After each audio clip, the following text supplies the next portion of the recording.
నమస్తే అండి, నా పేరు Uma. Welcome back to dream kitchen. ఈరోజు మన డ్రీమ్ కిచెన్లో ఎప్పుడు చేసుకునే రొటీన్ రైతా కాకుండా స్పెషల్ టేస్ట్ వచ్చేలాగా ఇన్స్టెంట్గా రైతాని ఎలా ప్రిపేర్ చేసుకోవాలో మీతో షేర్ చేసుకుంటాను.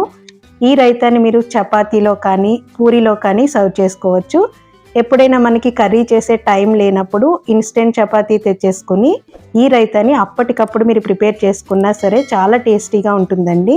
అలాగే సమ్మర్ సీజన్లో నైట్ డిన్నర్లో లైట్గా తినాలనుకునే వాళ్ళు కూడా కేవలం ఈ ఒక్క రైతా తినేస్తే సరిపోతుందండి. వాళ్ళ డిన్నర్ కంప్లీట్ అయిపోయినట్లే. ఇంకా లేట్ చేయకుండా ఇన్స్టెంట్ రైతాని ఎలా ప్రిపేర్ చేసుకోవాలో ప్రాసెస్లోకి వెళ్ళిపోదాం.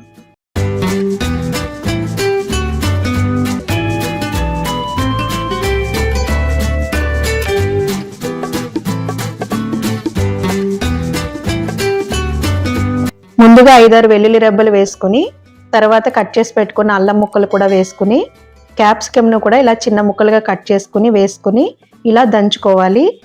మనం మరీ బాగా మెత్తగా దంచుకోకుండా ఇలా కచ్చాపచ్చాగా కొంచెం ముక్కలు ఉండేలాగా దంచుకొని పక్కన పెట్టేసుకోవాలి. చూసారు కదా, ఈ విధంగా ఉండాలి.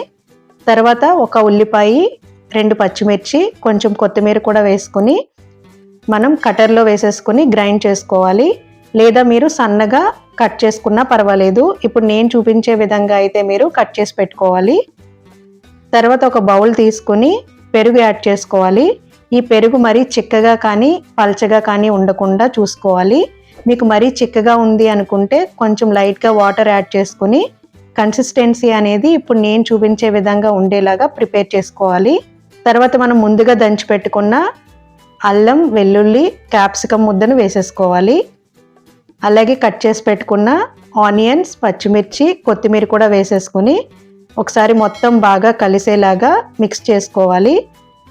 ఈ క్వాంటిటీ అనేది మీరు పెరుగు తీసుకున్న దాన్ని బట్టి మీరు ఇక్కడ మనం యూజ్ చేసిన ఇంగ్రీడియంట్స్ క్వాంటిటీని పెంచుకోవచ్చు. చూసారు కదా, ఇలా మొత్తం మిక్స్ చేసేసుకుని ఒక 1/2 టేబుల్ స్పూన్ మిరియాల పౌడరు, ఒక 1/2 టేబుల్ స్పూన్ జీలకర్ర పౌడరు, ఒక 1/2 టేబుల్ స్పూన్ ఆమ్చూర్ పౌడరు, ఒక 1/2 టేబుల్ స్పూన్ కారం, మీ టేస్ట్ ప్రకారం సాల్ట్ యాడ్ చేసుకుని మొత్తం ఒకసారి బాగా మిక్స్ చేసుకోవాలి. మీరు ఒకసారి టేస్ట్ చూసుకుని మీ టేస్ట్ ప్రకారం ఇక్కడ నేను యూజ్ చేసిన పొడులను మీరు యాడ్ చేసుకోవచ్చు. చూసారు కదా, ఈ విధంగా మొత్తం బాగా మిక్స్ చేసేసుకుని సర్వ్ చేసేసుకోవడమే. ఎంత సింపుల్గా ఇన్స్టెంట్గా టేస్టీ అయిన రైతాని ఎలా ప్రిపేర్ చేసుకోవాలో చూసారు కదా. మీరు కూడా తప్పకుండా ఈ రెసిపీని ట్రై చేయండి. ట్రై చేసి మీకు ఎలా కుదిరిందో కామెంట్ రూపంలో తెలియచేయడం మాత్రం మర్చిపోవద్దు.